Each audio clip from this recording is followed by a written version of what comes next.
कि हमारा focus mindset इससे ख़त्म होता जा रहा है, हमारा डोपामाइन इससे बहुत डिस्टर्ब होता है। सबसे ज़्यादा फिल्में नहीं, उनके पोस्टर्स देखे जाते हैं। एक ऑर्गेनिक मैकेनिज़्म था जब हम चीज़ों को प्रैक्टिकलिटी से समझते थे। नमस्ते दोस्तों एंड वेलकम बैक। आज हमारे एक कदम के पहले पॉडकास्ट पर आपका स्वागत है। एंड आज हमारे साथ हैं बेस्ट एग्जाम्पल जो एक पुरानी जनरेशन को बहुत अच्छे से समझते हैं एंड इस न्यू जनरेशन को भी बहुत अच्छे से समझते हैं, क्योंकि वो एक एजुकेशनल बैकग्राउंड से भी आते हैं एंड उनका सिनेमा से बहुत एक अच्छा नाता है। वेलकम विशेष सर, आज आपका बहुत स्वागत है हमारे इस पहले पॉडकास्ट पर। एंड मेरा एक आपसे अलग कनेक्शन है। मैंने एक स्टूडेंट जैसा अपना मतलब स्टूडेंट था जब मैं, तो मैंने आपसे बहुत कुछ सीखा है। और हमेशा मैं, जैसे आपने देखा भी होगा कॉलेज टाइम में, मैं एक ऑब्जर्वर रहा हूँ हमेशा हर चीज़ को लेकर। मतलब वो बचपन से कहानी सुनी है कि दूसरे के जूते में पैर डाल के देखो, बट हमेशा दूसरे की सिचुएशन में खड़े होके अपने आप को कैसे देखो, वो मैंने हमेशा कोशिश की। तो जब मैं स्टूडेंट था तो मैं हमेशा सोचता था कि मैं कभी आपकी जगह पे होऊंगा तो कैसा रहूँगा, या आप जहाँ पे खड़े हो बच्चों को पढ़ा रहे हो तो कैसा होगा। तो मेरा एक बहुत, आई थिंक पहले आपके इंट्रोडक्शन से स्टार्ट करते हैं, फिर आगे बात करेंगे हम। मुझे तो बहुत मज़ा आ रहा है कि मैं यहाँ हूँ आपके साथ, लेकिन इत इस 2 लाइनों में से कुछ चीज़ें मैंने पकड़ी। स्टूडेंट होना, किसी के शूज़ में खड़े होकर, और तीसरा देखना अपने फ्यूचर को, या फिर आर्ट को एज़ अ क्रिएशन भी। क्या आप जानते हैं इस देश में आर्ट को सबसे ज़्यादा किस तरह देखा गया? इतने बड़े पॉपुलेशन वाले इस देश में हम्म, सबसे ज़्यादा फ़िल्में नहीं, उनके पोस्टर्स देखे जाते हैं। क्योंकि ये वो कंट्री है जहाँ पर एक इतना बड़ा सेक्शन ऑफ सोसाइटी एग्ज़िस्ट करता है जो फ़िल्म देखना अफ़ोर्ड ही नहीं कर सकता। तो अगर आप उन दौर की बात करें जहाँ आर्ट के नाम पे सबसे बड़ा, और मैं शायद कहूँगा आज भी सबसे बड़ा फ़ॉर्म इस कंट्री में जो पॉपुलर है वो सिनेमा है। अ, जो रूल करता था, आज भी करता है।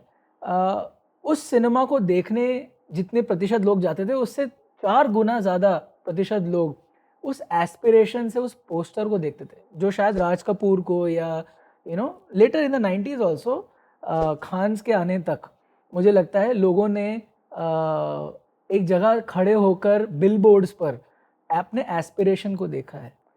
अब जब आप यहाँ से देखते हैं तो मैं कहता हूँ कि इस नज़रिए से तो हम सब स्टूडेंट हैं, right right right. Right? Taking from your line, we are all students. And इसमें हमारी भलाई है। जब भी हम एक स्टूडेंट के एक क्यूरियोसिटी की नज़र से आर्ट की तरफ देखते हैं, तो हम उस आर्ट के साथ कुछ नया करने की चाह रखते हैं।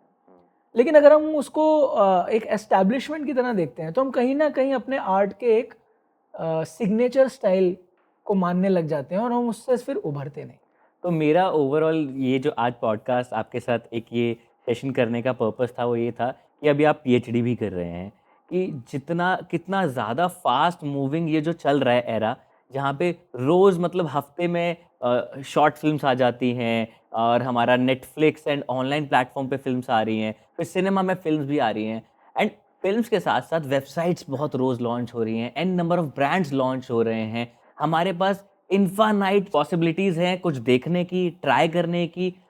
ये बहुत ज़्यादा जो प्रोसेसर बढ़ गया है, हमारा माइंड सुपर कंप्यूटर से भी ज़्यादा फ़ास्ट मूव करता है जब हम एक स्क्रीन को स्क्रॉल कर रहे होते हैं, जिस चीज़ के लिए हमारा माइंड बिल्कुल भी डिज़ाइन्ड नहीं है। आपका इसमें क्या टेक है कि हमारा फ़ोकस माइंडसेट इससे ख़त्म होता जा रहा है, हमारा डोपामाइन इससे बहुत डिस्टर्ब होता है।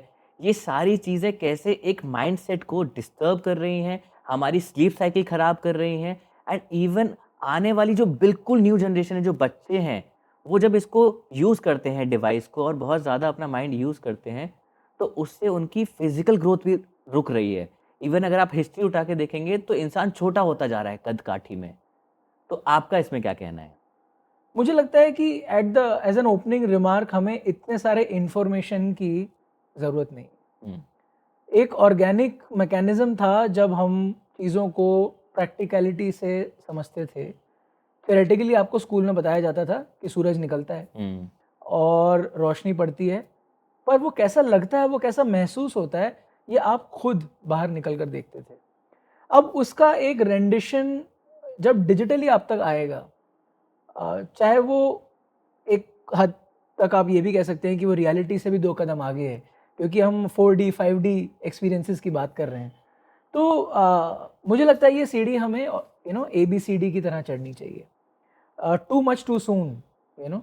ट्रैवल में मैं पीएचडी कर रहा हूँ और मैं देख रहा हूँ कि कैसे पोस्ट कोविड एक हाइपर ऑब्सेसिव ट्रैवल बिहेवियर देखने को मिल रहा है। लोग ट्रैवल और ट्रैवल मर्चेंडाइज और ट्रैवल जिसे कहते हैं ना कार्टोग्राफी ऑफ अ लोकेशन, वो उन लोकेशंस को पोजेस करना चाहते हैं और सारी ब्यूटी, सारा इमोशन, सारा ह्यूमन एक्सप्रेशन और एलिमेंट अब जिंदा है सिर्फ एक तस्वीर, एक पोस्ट, एक स्टोरी के लिए। तो ओपनिंग रिमार्क की तरह कहा जाए तो कहना चाहिए कि वेलकम है, क्योंकि जिस दौर से हम गुजरे हैं, कोविड से हम गुजरे हैं, लोगों को एक सेंस ऑफ एक्सप्रेशन मिला। तो जो ह्यूमन एक्सप्रेशन है ना, वो एग्जिस्ट करता है आज एक तस्वीर में फ्रेम हो जाने के लिए। सिनेमा के टर्म्स में कहें तो कहेंगे कि जैसे मुग़ल आज़म में कहा कि ज़िंदा इंसान को दीवार में चुनवा दिया जाए। मुझे लगता है कि एक फ़ोटोग्राफ कहीं न कहीं एक इंसान को फ्रीज़ करती है उस मोमेंट में जो उसने जिया है।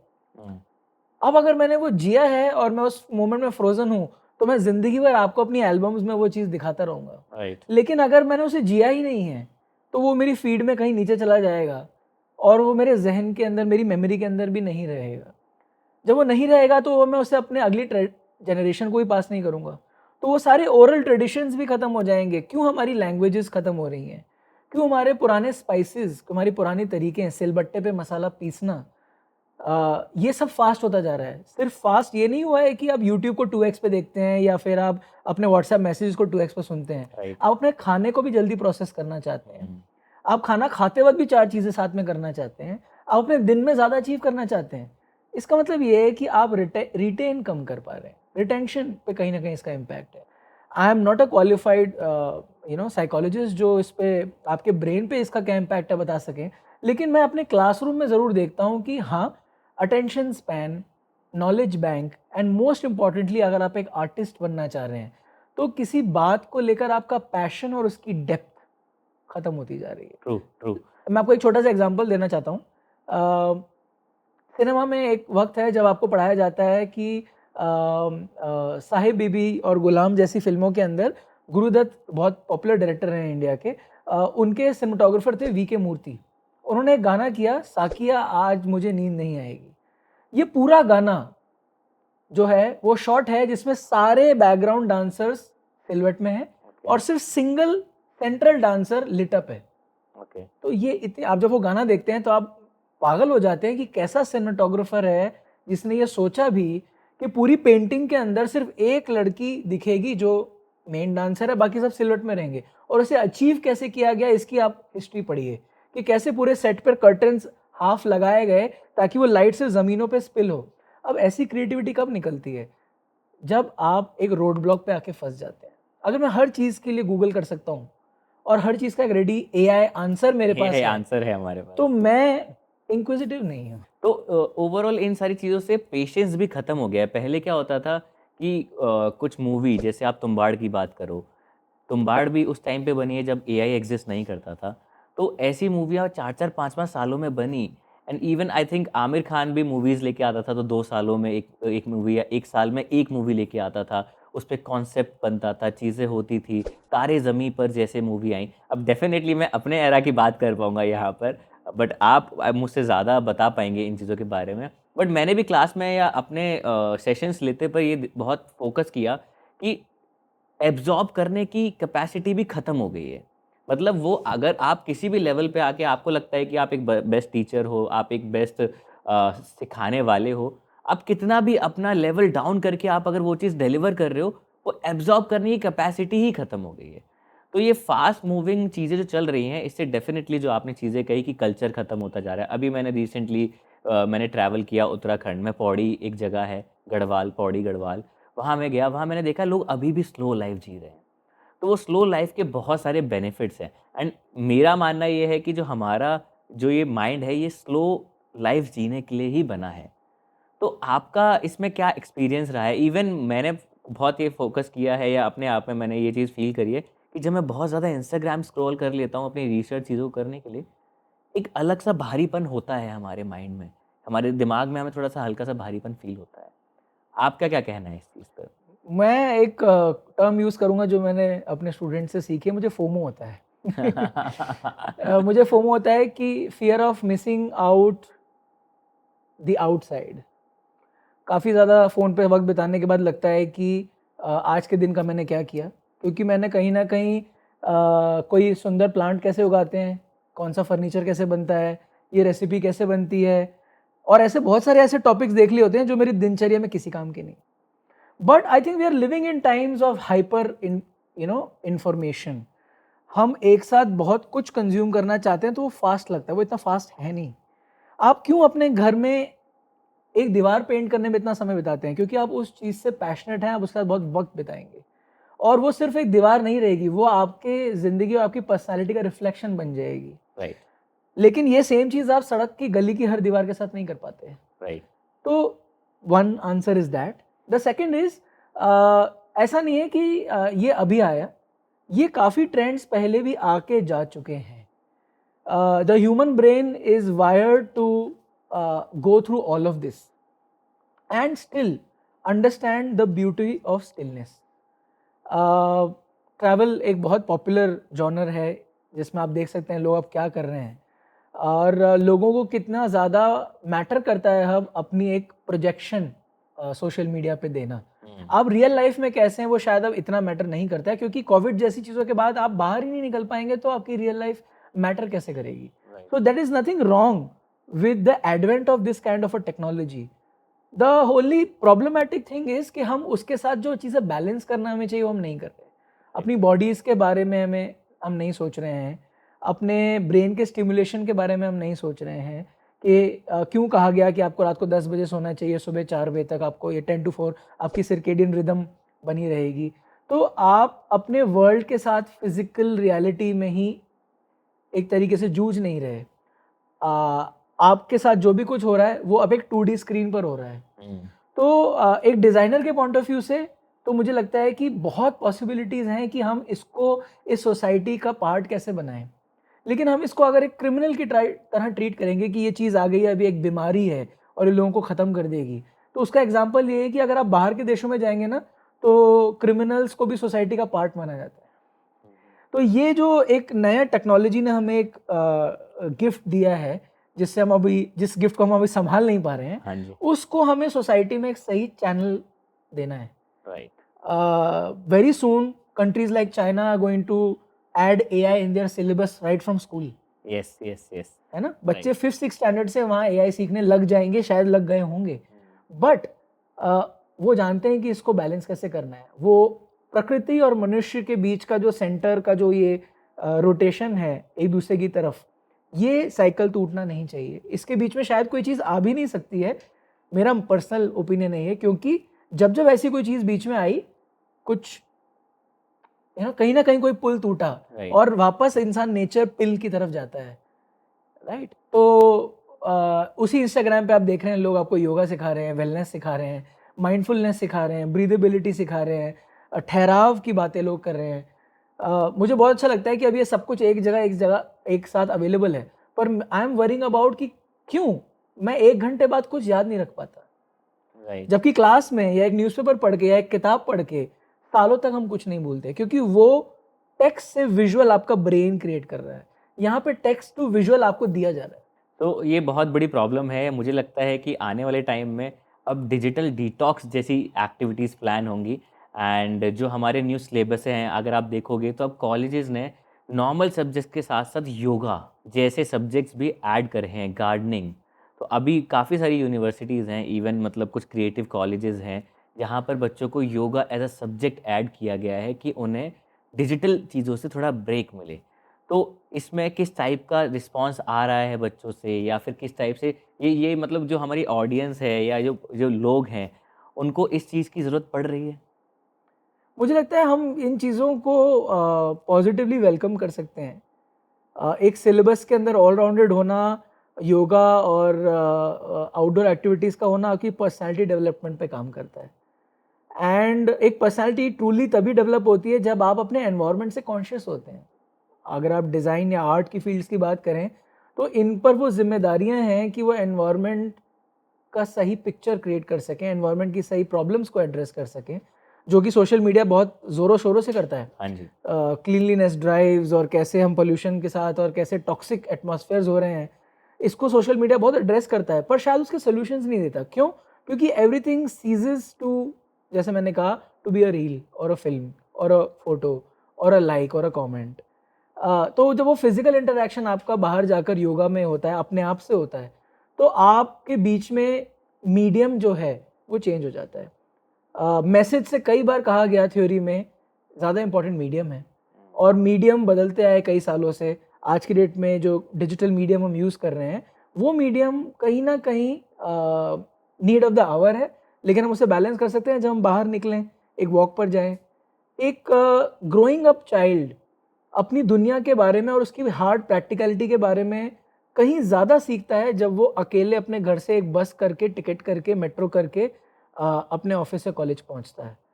और इसी चीज़ को अगर वो एक डिजिटल एनवायरनमेंट में देखता है या फील करता है, तो उसकी लाइफ की इनसिक्योरिटीज़, उसके स्किल सेट्स बदल जाते हैं। राइट। जैसे वो जंगल में जाके कभी आग नहीं जला पाता, वो कभी पानी नहीं ढूंढ सकता, वो अपना रास्ता ढूंढने पर नॉर्थ या साउथ नहीं बता सकता, तो उसकी जो रैशनैलिटी है लाइफ की तरफ, कि उसे अगर कोई चीज़ मिल जाए तो उसका क्या करे, उसे प्लास्टिक की बॉटल मिले उसका क्या करे, उसका कैसा क्रिएटिव रीयूज़ कर सके, या उसे कांच मिले, या उसे किस बर्तन में क्या रखना है, ये सब चीज़ें अपनी जगह पे, ये सारे जिक्सॉज अपनी जगह पे बैठ जाते हैं अगर आप कहीं ना कहीं अपनी बॉडी की अलाइनमेंट को फील करें। मैं समझने ये नहीं लगा। कहूँगा कि ये स्पिरिचुअलिज्म है, ये कहीं ना कहीं स्पिरिचुअलिज्म तो है, लेकिन मैं कहता हूँ ये बॉडी बहुत बड़ा अलार्म क्लॉक है।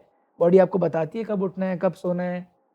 आई डोंट थिंक हमें एजुकेट करने की ज़रूरत है किसी को कि कैसे हमारी स्क्रीन्स एक लाइट एमिट करते हैं जो हमारे माइंड को सोने नहीं देती, या आगे एक फोकस नहीं करने देती। But I think this is all going to be part and parcel of a civilised world, जो इसको लगता है वो सिविलाइज्ड है, लेकिन जब वो ऊपर देखता है तो वो तारे नहीं है। हाँ, हाँ, हाँ। अब वो पोल्यूशन का एक क्लाउड है। राइट। अब उसे तारों को देखने के लिए एक प्राइस पे करना पड़ेगा, अपना वक्त, सबसे कीमती चीज़ उसकी लाइफ की, वक्त देकर 15 घंटे दूर वो मनाली जाता है, जो आप दिल्ली में डिजर्व कर सकते थे। राइट, लाइट पोल्यूशन कम होता है वहाँ पे। तो अगर डिजिटल डिटॉक्स को आप बहुत ही रिफाइन एंड बहुत, मतलब डिजिटल डिटॉक्स ज़रूरी है बहुत क्या इस टाइम, मतलब this is the requirement of this time कि डिजिटल डिटॉक्स होना चाहिए? और लोगों के बहुत कहने के बाद आप इंस्टाग्राम पे आए, आप इंस्टाग्राम पे नहीं थे।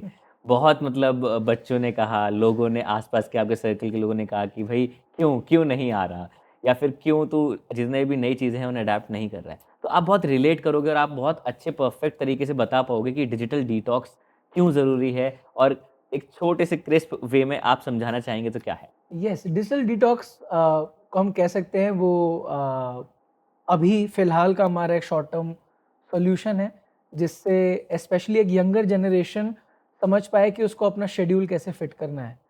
इंस्टाग्राम पे आना नहीं आना बहुत पर्सनल चॉइसेस हैं।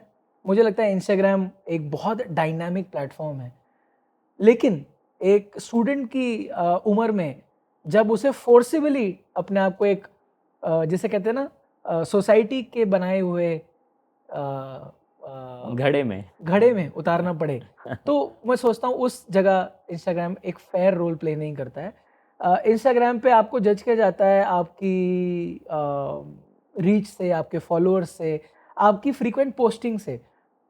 कौन सा पेंटर है जिसने हर दूसरे दिन अपनी पेंटिंग बनाई उसको लेकर कहीं वो घूमा होगा? कौन सा फ़िल्म मेकर है, क्या आपने कभी शम्मी कपूर को देखा कि वो सड़कों पे अपनी फ़िल्मों के ब्रोशर लेके चले? या आपने शाहरुख खान को देखा कि वो लोगों की तरफ गए? और तो आई थिंक आर्टिस्ट का काम है कि वो अपने आप को आइसोलेट करे और अपने बायसेस को ख़त्म करे, कि वो जो बात कहना चाहता है वो बात समाज का आईना बने।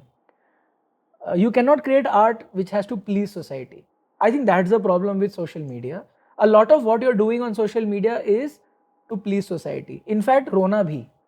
तो जो हाइपर, मैं एक ही मिनट में 4 रील देखता हूँ जिसमें 4 इमोशंस है, कोई रो रहा है, कोई हंस रहा है, कोई गुस्सा है, कोई गाली दे रहा है सड़क पर। बट ये सारे इमोशंस लोग पोर्ट्रे क्यों करना चाहते हैं to a digital audience? Right. है ना? वो क्यों करना चाहते हैं? क्योंकि वो चाहते हैं कि ये एक इमोशन जो है वो अ, उसकी एनोनिमिटी भी बनी रहे, और लोग मुझे, मैं फेमस भी हो जाऊँ, लोग मुझे जान भी लें। ये दोनों चीज़ें साथ में एग्ज़िस्ट नहीं करती हैं, जेल भी नहीं करती हैं। तो डिटॉक्सिंग इज़ द टाइम जब आप अपनी तरफ देखें और अपने आप के अंदर के आर्टिस्ट के अपने सवाल अपने आप से पूछें, आप कहना क्या चाहते हैं लाइफ़ में? मुझे लगता है आप शायद ही लाइफ में 4 से 5 बड़े मास्टरपीस बना पाते हैं। बाकी सारे काम जो आपके हैं ना, इन्हीं मास्टरपीसेस का रिप्रोडक्शन होता है।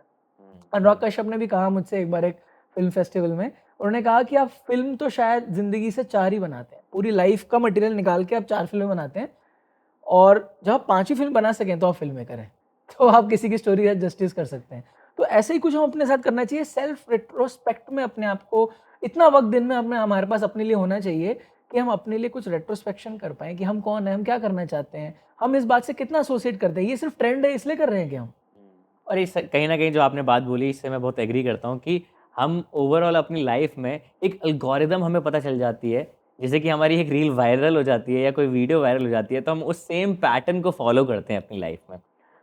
और यहाँ से एक और चीज़ मैं जो आपकी बात से ही जोड़ना चाहूँगा कि मल्टीपल जो इमोशंस हैं, किसी एक इंसान का खुद चूज़ करके किसी एक जॉनर को या किसी एक इमोशन को देखना, ये बहुत नॉर्मल बात है, जो कि हम हमेशा से करते हुए आए हैं कि मेरे को अगर आज कुछ रोमांटिक देखना है, तो मैं रोमांटिक देखूँगा, मुझे कुछ सैड देखना है, सैड देखूँगा, सूफ़ी सुनना है, सूफ़ी सुनूँगा।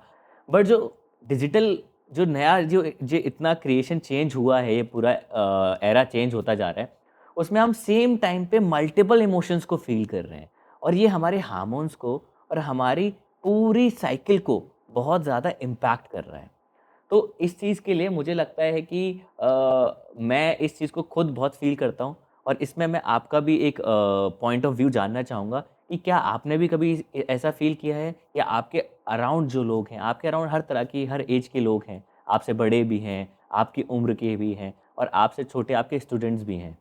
तो उनके साथ क्या ऐसा कुछ होता है कि उनको ये लगता है कि वो सेम टाइम पे मल्टीपल इमोशंस फ़ील कर रहे हैं और थोड़े टाइम बाद उनकी सोचने की शक्ति, सोचने का थॉट ही खत्म हो जाता है? You are right, at a very young age अपने आप को किसी एक इमोशन से एसोसिएट करना बहुत चैलेंजिंग काम है।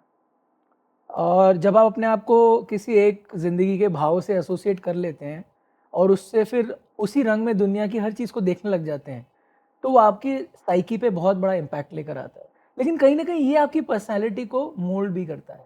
क्यों हम कहते हैं, जैसे फोटोग्राफी में कहा जाता है, he is such a warm personality, oh he is such a cold guy. क्यों कुछ लोगों की पर्सनैलिटीज़ कोल्ड हो जाती हैं, वो इंट्रोवर्ट हैं, वो कम बोलते हैं। क्यों कुछ लोग ओवर हाइपर बॉडी लैंग्वेज में बहुत तेज़ होते हैं? क्योंकि एक इंसान को कहा जाए तो कई साल लगते हैं अपने अंदर एक पर्टिकुलर इमोशन को फ़ील करने में।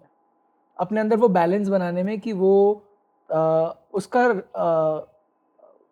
What is he giving back to society. अब आपका जो क्वेश्चन है कि इतने सारे भाव हम एक साथ एक्सपीरियंस करते हैं तो हम क्या लेके जाते हैं? I think the take away is again very mixed, और इसीलिए वो रियल नहीं लगता, हुँ, है ना? और इसीलिए आप जो इंस्टाग्राम पे करते हैं और उसके बाद जब उस इंसान से सच में मिलते हैं, तो शायद आपको दोनों लोगों में फ़र्क बहुत नज़र आता है। बहुत ज़्यादा। उनके एक कमरे में बैठकर एक इंसान जब आपसे बात करता है, तो उसकी डेप्थ आपको पता लगती है कि वो दुनिया के बारे में क्या पॉइंट ऑफ व्यू रखता है। और social media is a very responsible platform, आपको प्रोजेक्ट करना है अपने आप को। तो do you expect people to project a negative side of themselves? They will not, right? तो इसलिए बहुत इंपॉर्टेंट हो जाता है कि इंसान अपने मीडियम को, जैसे मैंने कहा, समझे, राइट? एंड फिर वहाँ पर जब आप इतने सारे इमोशंस के साथ डील करते हैं, आप कोशिश करने लग जाते हैं कि आप ये सारे इमोशंस का एक पिंच अपनी पर्सनैलिटी में इंक्लूड करें, इम्बाइब करें, जो कि मुझे लगता है अगेन एक बहुत फेल्ड फेक अटेम्प्ट है जो आप अपने साथ करें। एज़ अ स्टूडेंट मैं कई लोगों को देखता हूँ कि कोई भुवनेश्वर से, कलकत्ता से, पंजाब से आता है और वो कहीं न कहीं बहुत जल्दी दिल्ली या बम्बई के कैरेक्टर में ढल जाना चाहता है। हुँ, वैसे कपड़े पहनना चाहता है, वैसी बोली बोलना चाहता है, वैसा कूल होना चाहता है। क्योंकि अगर आप अनकूल हैं, तो शायद कहीं न कहीं आप उस पीयर ग्रुप का हिस्सा बनने में आपको दिक्कत होती है, या फिर वो नेक्सस नहीं बनता, वो कनेक्शंस नहीं बनते। लेकिन इस प्रोसेस में कहीं न कहीं उसकी इंडिविजुअलिटी लूज़ हो जाती है।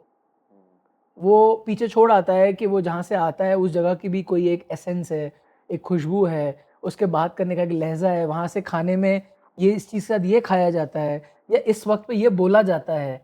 तो do you want everybody to look like a brick in the wall, या do you want them to be individual Pantones of आप अगर उनमें अलग-अलग रंग देखना चाहते हैं, तो कुछ ये मिक्स्ड इमोशंस की फिर वहाँ कहीं जगह नहीं है। और ये प्रेशर भी लोगों पे नहीं होना चाहिए। ये कहीं न कहीं एक प्रेशर है, सिर्फ़ यंगर जनरेशन पे नहीं, उन पे तो बहुत ज़्यादा है, एक ओल्डर जनरेशन पे भी है। मैं इंस्टाग्राम पे आया और मैंने समझा कि इंस्टाग्राम के 3 सीज़ हैं। Creativity, content and consistency. And मैंने तीनों के साथ स्ट्रगल किया, क्योंकि जिस क्रिएटिविटी को मुझे एक फिल्म के अंदर दिखाने के लिए 50 मिनट मिलते हैं, मुझे यहाँ 1 मिनट में बतानी है। ट्रू ट्रू ट्रू 90 सेकेंड्स में मुझे एक रील में कहना है। क्रिएटिविटी के अलावा कंटेंट भी मुझे बनाना है जो एक वर्टिकल ओरिएंटेशन में देखा जाए। अब मैं सिनेमा से आता हूँ जहाँ हॉरिजॉन्टल सिनेमैटिक ओरिएंटेशन है, तो शॉट टेकिंग बदल जाती है, बात क्या कहनी है बदल जाती है, कैमरा मूवमेंट्स बदल जाते हैं। Right right. अब तीसरी बात कंसिस्टेंसी, मतलब आप ओमनी प्रेजेंट रहेंगे तभी आप लोगों की नज़र में रहेंगे। जब लोगों की नज़र से गायब हुए, आप कल कितने ज़्यादा पॉपुलर थे उससे कोई फर्क नहीं पड़ता। तो आपका बहुत बड़ा पैटर्न चेंज हो गया ना। आपने बोला जो 3 सीज़ हैं उसमें कंसिस्टेंसी जो है, वो कंसिस्टेंसी आपके टाइम पर या आपकी लैंग्वेज में है, वो थोड़े टाइम के बाद आती है। आजकल की कंसिस्टेंसी का मतलब है हर अल्टरनेट डे पे एक पोस्ट, हर अल्टरनेट डे पे एक आप एक शॉर्ट फिल्म डाल रहे हैं। तो क्या ये पॉसिबल है उस क्वालिटी को, उस कंसिस्टेंसी से मैच करने के लिए? ये पॉसिबल है अगर आप उस टॉपिक के लिए पैशनेट हैं। जैसे आप अगर फोटोग्राफी के लिए पैशनेट हैं, आप रोज़ फोटोग्राफी पे कुछ डाल डाल पाएंगे, उसके बारे में कुछ कह पाएंगे, सवाल उठा पाएंगे, कुछ नहीं कह पाएंगे तो, पर आप उसे एंगेज कर पाएंगे। लेकिन अगर वो मेरा डायरेक्ट पैशन ना हो, जैसे कि आज की डेट में एवरीबडी इज अ ट्रैवलर, तो मुझे अपने बायो से हटाना पड़ा कि मैं मैं ट्रैवल कर चुका हूँ, क्योंकि ट्रैवलर तो अब हर कोई है। अगर आप ट्रैवल की हिस्ट्री देखें तो ट्रैवल सबसे पहले क्यों शुरू हुआ, क्योंकि इंसान सबसे पहले रिलीजन और ट्रेड के लिए ट्रैवल करता था। तो इंसान पहले कहीं पिलग्रिमेज के लिए जाता था, अपना दांत रखने, अपने बाल रखने, कि हाँ। मेरी ये मन्नत पूरी हो जाए, हाँ जी, और बिल्कुल। ट्रेड करने बाहर जाता था। हाँ जी। ऐसे ही मिक्स सोसाइटीज हुई, ट्रेड के साथ साथ कल्चर्स एक्सचेंज हुए। समोसा इंडिया आया, हाँ। समोसा एक स्वीट डिश थी, इंडिया आया, उसमें आलू डाला, आलू डाला। बहुत कुछ हुआ। ये सब कहानी हम जानते हैं, पर कहने वाली बात ये है, if life is an experience, if it's an immersive experience, then you have to live it. Don't share an experience you have not lived. फिर आपको अगर ऐसा करना है तो फिर मैं कहता हूँ आप एक बहुत बड़े मीडियम के लिए बने हैं, सिनेमा के लिए बने हैं। क्योंकि सिनेमा में आप सब कुछ नहीं बन सकते, आप एक चोर, एक डाकू, एक पुलिस वाला नहीं बन सकते। आप उसे पर्सोनिफाई करते हैं, लेकिन वहाँ भी कई महीनों की रिहर्सल लगती है, गेटअप लगता है, लर्निंग लगती है, डिक्शन सीखना पड़ता है ना। वरना 1 सेकंड में बता दिया जाता है कि यार ये ऐसा नहीं है, ऐसे हो सकता है। फास्ट मूविंग एरा में जो चीज़ें बहुत ज़्यादा मिसिंग लगती हैं मुझे, वो लगती हैं पहले चीज़ें जैसे आती थी वॉशिंग पाउडर निरमा टाइप की चीज़ें आती थी। या फिर आपने बोला अभी समोसे में आलू, तो एक मूवी में डायलॉग है कि जब तक रहेगा समोसे में आलू तेरा रहूँगा ओ मेरी शालू। राइट। तो इस टाइप की चीज़ें आती थी। बट आजकल मैं जब देखता हूँ कि कोई भी अगर रिसर्च कर रहा है, सबसे पहले एआई में डाला जाता है कि ऐसे ऐसे ये बता दो, ऐसा कर दो। तो उसमें एक थॉट प्रोसेस, स्क्रैच से काम करना और फोकस्ड वर्क करना। तो इस चीज़ में आप क्या टिप्स देना चाहेंगे या आप क्या बताना चाहेंगे कि कैसे आजकल का जो इंसान है वो कैसे अपना फोकस बढ़ाए और कैसे एक हेल्दी वे में सोच पाए? देखिए, जैसे मैं अपनी क्लासेस में सिखाता हूँ कि फोटोग्राफी सीखते वक्त ऑटो फोकस हमेशा आपके हाथ में है, आप जब चाहें उसे यूज़ कर सकते हैं। लेकिन जो स्टूडेंट मैनुअल फोकस पे काम सीखता है, उसे ऑटो फोकस से कहीं ज़्यादा समझ आता है। समझ होती हुँ। है ना। ऑटो फोकस प्रोफेशनल्स काफ़ी यूज़ करते हैं, क्योंकि जब आप एक इवेंट में होते हैं तो अब वो स्प्लिट सेकंड में वो मोमेंट निकल चुका होता है, आपको ऑटो फोकस की ज़रूरत पड़ती है। लेकिन सुई और तलवार का फ़र्क आप जान जाते हैं कि कहाँ क्या यूज़ होगा। हुँ। A very good way of answering this is कि आप अपने दिन को जो है ब्लॉक्स में बाँट पाएँ, राइट? आप जल्दी उठते हो या देर से उठते हो, वो एक पर्सनल चॉइस है। लेकिन आप अपने जितने घंटे आप स्पेंड कर रहे हैं, उन घंटों को आप चोको ब्लॉक करें। There should be hours that are for you. वो आपकी क्रिएटिविटी के लिए हो, आप वो इनवर्ट ट्रैफिक हो। आप किताब पढ़ रहे हो, आप पेपर पढ़ रहे हो, आप धूप फ़ील कर रहे हो, आप हवा फ़ील कर रहे हो। लेकिन इन सब दौर के, क्योंकि इन सब मोमेंट्स के बीच में आपका एक इंटरनल डायलॉग होना बहुत ज़रूरी है। वरना 6-7 दिनों बाद आप अपने आप से कोई बात कर पाते हैं। उसके बाद एक सर्टेन चोको ब्लॉक होना चाहिए which is your workaholic choco block, जहाँ आप अपनी एनर्जीज़ को फ़ोकस करके कहीं लगाना चाहें। और अगर आप उस फ़ोकस को नहीं ढूँढ पा रहे हैं, तो आपको उसे बैलेंस करना है कुछ अच्छी हैबिट्स के साथ। जैसे कि आप सोचिए कि आपकी बॉडी को किस चीज़ की ज़रूरत है, एक्सरसाइज की ज़रूरत है, एक आउटडोर वॉक की ज़रूरत है, एक चेंज ऑफ एनवायरनमेंट की ज़रूरत है, एक अच्छी डाइट की ज़रूरत है।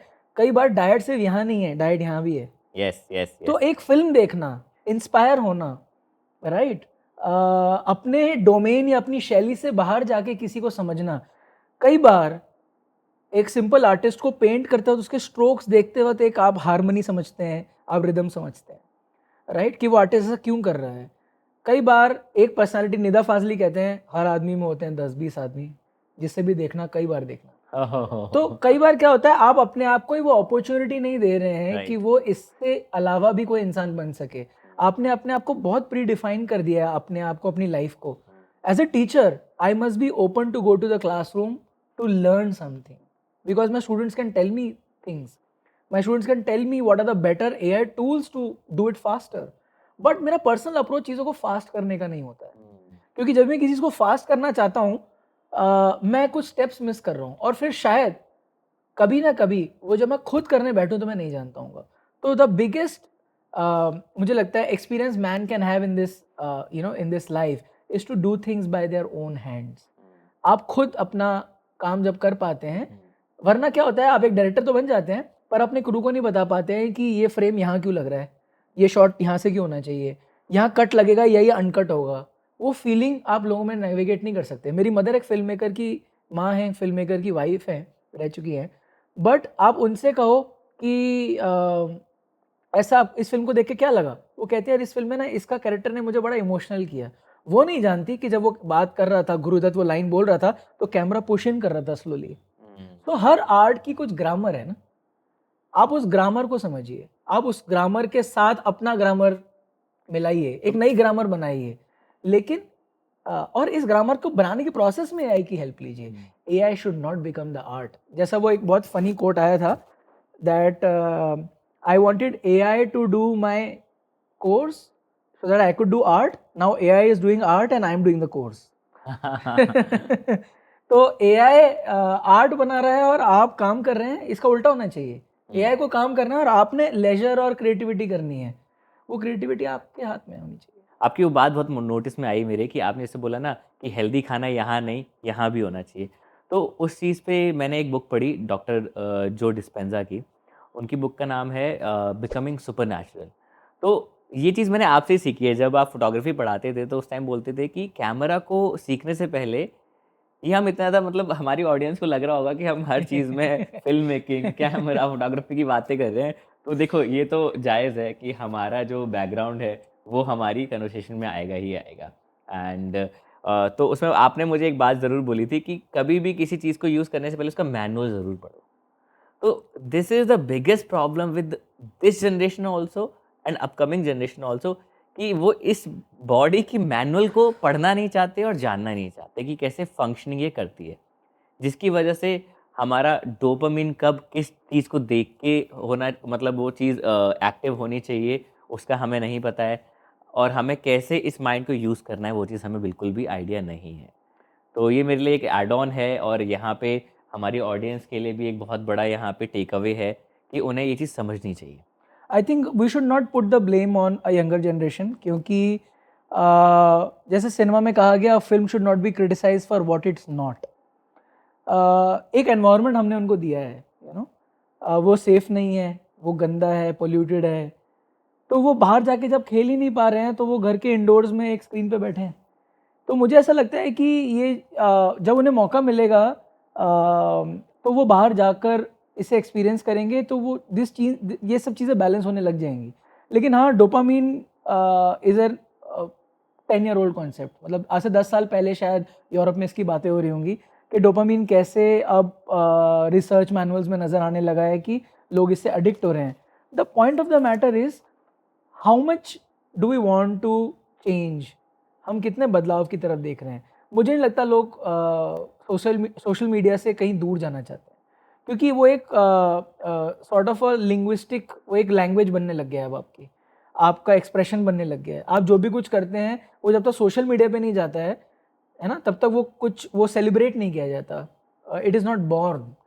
तो बहुत कम लोग यहाँ पर आप अपने सर्कल में जानते होंगे जो आर्ट करते हैं अपने लिए। वो कुछ बनाते हैं, किसी को दिखाते नहीं, अपने घर में रखते हैं, अपना गमला पेंट कर रहे हैं, अपने ग्लासवेयर को ठीक कर रहे हैं, अपनी दीवारों का कुछ कर रहे हैं। बिकॉज ये माइंडसेट हमें बेचा जा रहा है, ये सब एक मार्केटिंग स्ट्रैटेजी है, और आपको कहीं ना कहीं बताया जा रहा है कि आप जो भी कुछ कर रहे हैं वो एक एल्गोरिदम की वजह से है। मुझे लगता है it's very simple marketing strategy for a younger generation. मुझे लगता है कि उन्हें एक सही एनवायरनमेंट पहले से नहीं मिला, but they are a much more aware generation. वो बहुत कुछ जानते हैं पहले से। दे आर अ जनरेशन जो बहुत बोल्ड हैं अपने डिसीजंस को लेकर। वो बहुत डायनामिक हैं, वो लाइफ के साथ और अपने एनवायरनमेंट के साथ जो करना चाहते हैं। वो बहुत अग्रेसिव हैं। वो हमारी तरह एक चीज़ को 10 साल नहीं लेंगे करने के लिए। इन चीज़ों का एनवायरनमेंट पॉजिटिवली आगे अगर लिया जाए तो डोपामिन के इफेक्ट्स बैलेंस आउट हो जाएंगे। तो इस ओवरऑल कॉन्सेप्ट में कैसे इस एरा में, इस टाइम में हम फ़ोकस्ड रहें और ग्राउंडेड रहें? मतलब वो कहते हैं ना ज़मीन से जुड़ के रहा जाए एंड डाउन टू अर्थ। तो क्या लगता है आपको ये कॉन्सेप्ट आने वाले टाइम में बिल्कुल ख़त्म हो जाएगा? मुझे लगता है इट्स अ वेव। नेचर से बड़ा कंपेलिंग ट्रेंड या कंपेलिंग वेव या मैग्नेटिक वेव नहीं हो सकता है। आप क्यों सुबह उठते हैं? क्यों नहीं हम ट्रेंड से चेंज कर पाए कि अब रात को उठें और काम करें? हाँ, हाँ, ट्रू। नहीं कर पाए हम। नहीं कर So our bodies are aligned with certain celestial, you know, ways of working. Our bodies are aligned and programmed. एक तरीका है आपके खाना खाने का भी, एक तरीका है आपके सोने का उठने का भी। ये ट्रेंड्स आएंगे, ये हमारी सोसाइटी पे एक इम्पैक्ट डालेंगे, लेकिन बहुत जल्द हमें इनके इवल्स दिखने लग जाएंगे और we will have restrictions and laws over it. We just have to ensure that it's not too late. As a country हम इन चीज़ों को टाइमली मैनेज कर पाएँ, हम टाइमली इन्हें बैलेंस आउट कर पाएँ। इसीलिए हमें एक एनवायरनमेंट जनरेट करना है। हमें उन उन सब लोगों के लिए जो सोशल मीडिया पे कंप्लीटली ड्रिवन है, उनके फोकस करने के लिए उनकी एक्टिविटीज़ क्या है? आपके दिन एज़ अ स्टूडेंट, जब मैं स्टूडेंट्स को क्लास में देखता हूँ, I always want them to do an outdoor activity. वो क्लास आएँ, वो अपनी प्रेज़ेंटेशंस करें, जो वो कहना चाहते हैं वो एक नॉन डिजिटल एक्सरसाइज़ में भी मुझे समझा सकें। क्या वो एक बुक रिव्यू कर सकते हैं? जिसमें वो बिना किसी टेक्नोलॉजी का यूज़ करें, गाना गाएँ, एक प्ले करें, एक ड्राइंग बनाएँ, वो एक पपेट्री करें, है ना? फ़ोक मीडिया का यूज़ करें। तो इसीलिए क्या है कि लोग अब गीता, महाभारत तो जानते हैं, पर उसकी टीचिंग्स को कहीं रिलेट नहीं कर पा रहे। ट्रू। क्योंकि आप वो एक्टिविटीज़ को एक डिजिटल स्क्रीन पे बस एक ग्राफिक नॉवल की तरह बड़ा एन्जॉय करके आप उसे फिनिश कर सकते हैं। तो बहुत ज़रूरी है एक ओरल रीटेलिंग। तो मैं बहुत ज़्यादा फ़ोकस करता हूँ कि क्लास के अंदर एक टू वे इंटरैक्शन हो, पीपल ओरेट थिंग्स, लोग बात करें उसके बारे में, टॉपिक्स हों, ग्रुप डिस्कशंस हो, पॉइंट ऑफ व्यूज़ हों। चैट रूम से बाहर आके क्लासरूम में बात हो, राइट? राइट। क्लासरूम में बात होती है तो वो चैट रूम की बाउंड्रीज़ को तोड़ती है। हाँ। चैट रूम के इनहिबिशंस को तोड़ती है, चैट रूम की एनोनिमिटी को तोड़ती है। आदमी अपने हक के लिए बहस करता है, आदमी अपने टॉपिक के लिए बहस करता है और बहस करने के प्रोसेस में वो सीखता है कि एक बार्गेन क्या है, what will I settle down with, what is the knowledge that I am walking with in this room. क्यों मैं एक टॉपिक को डिफेंड कर पाऊँगा। तो इट इज़ वेरी इंपॉर्टेंट कि हम स्टूडेंट्स को वो एटमॉस्फेयर दें। तो क्लासरूम में, प्रोजेक्ट्स में, अगर आप एक इंटरनेशनल करिकुलम को देखें तो वहाँ इक्वली आउटडोर प्रैक्टिकल इनपुट्स बहुत होते हैं, इंटर्नशिप्स बहुत होती हैं, प्रोजेक्ट्स बहुत होते हैं। क्यों? क्योंकि जब वो रियल बिजनेसेस में, रियल प्रोजेक्ट्स में बच्चा काम करता है तो वो उन सारी चीज़ों को क्लासरूम से अप्लाई कर पाता है। आई think the answer is in a single line. Product से ज़्यादा प्रोसेस पे जब हम लोगों को ट्रेन करेंगे, वो फोकस कर पाएंगे। क्योंकि प्रोसेस प्रोडक्ट की तरह 90 सेकंड में नहीं बनती। प्रोसेस अगर है, ए के बाद बी होना है, तो उसे कई बार 2 दिन लग जाएंगे, 2 महीने लग सकते हैं। मैं एक फिल्म लिखने बैठता हूँ जिसका आइडिया मेरे दिमाग में बहुत क्लियर होता है, लेकिन जब वो फिल्म एक स्क्रिप्ट से स्क्रीन प्ले तक आती है तो वो बहुत नया रूप ले चुकी होती है। फिर जब वो एक एक्टर की शक्ल उसे मिलती है, वो कंप्लीटली चेंज हो जाती है। जब उसमें कैमरा का लेंस लगता है, चाहे वो 14 mm लगे या 50 mm लगे, तो वो कैरेक्टर अलग दिखने लग जाता है। जब उसमें एक स्टाइलिंग होती है, मेकअप होता है, लोकेशन आती है, कितना कुछ बदलता है। और इसमें बहुत सारे आर्टिस्ट इन्वॉल्व हैं। और जैसे कि म्यूजिक के बारे में कहा गया ना कि म्यूजिक भी it's coming together of people. हमें अपने अपने छोटे क्यूबिकल्स या स्क्रीन्स पे काम करने में जो सेटिस्फैक्शन मिलता है, आई रिगार्ड इट वेरी नाइस। लेकिन जब साथ आके कलेक्टिवली आप काम करते हैं तो आप एक दूसरे के आर्ट से बहुत कुछ सीखते हैं, फिर उस आर्ट का भी एक स्केल बढ़ता है, प्रोडक्शन वैल्यू बढ़ती है, राइट? एंड इसी वजह से वो एक आदमी का लिखा हुआ एक 1 लाइन सिनॉप्सिस एक फिल्म बन जाता है, जिसे एक नॉन फिल्म रिक्शे वाला, बस वाला, मम्मी पापा, बच्चा भी देखकर समझ लेते हैं।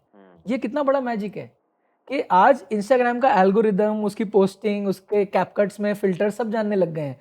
लेकिन एक सिनेमा को जो नहीं जानता था, वो उस फिल्म को देखकर भी उसकी तारीफ कर पाता था, जबकि उसको नहीं पता ये क्रेन शॉट है, उसको नहीं पता यहाँ पे ये फिल्टर लगा है।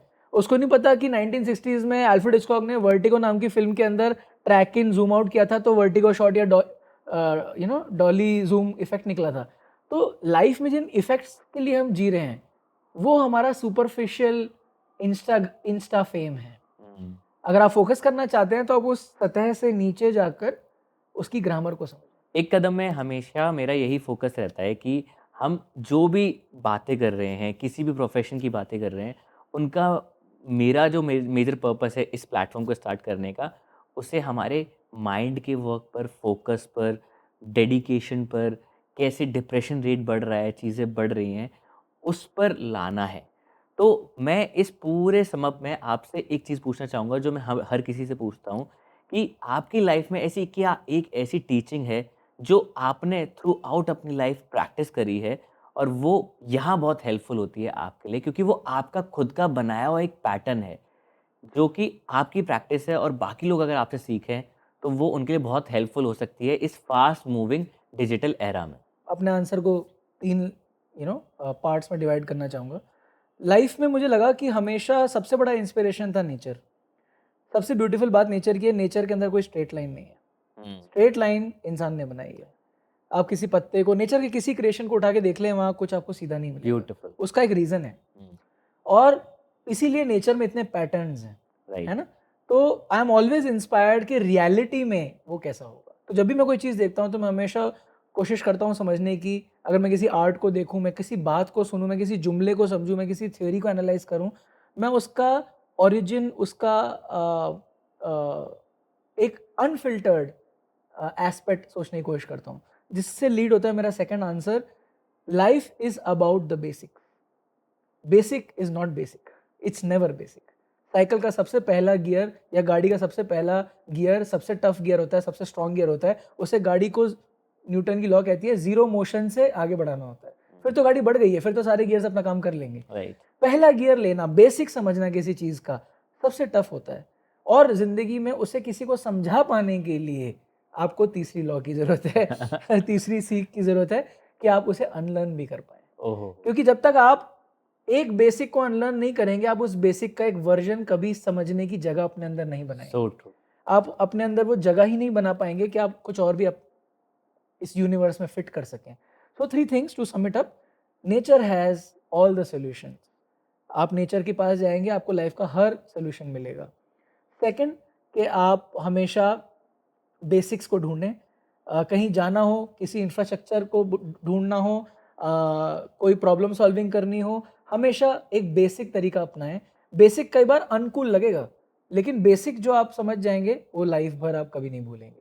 और बेसिक करने के बाद, जैसे फोटोग्राफी में अगेन मैं कहूँगा, जब हम बेसिक आपको सिखा देते हैं कि एक्सपोज़र ट्रायंगल क्या है, तो फिर आप स्टूडियो में मिक्स लाइटिंग, ये आप दुनिया भर के एक्सपेरिमेंट्स कर लेते हैं क्योंकि आप अपने 3 पिलर्स को समझ चुके हैं।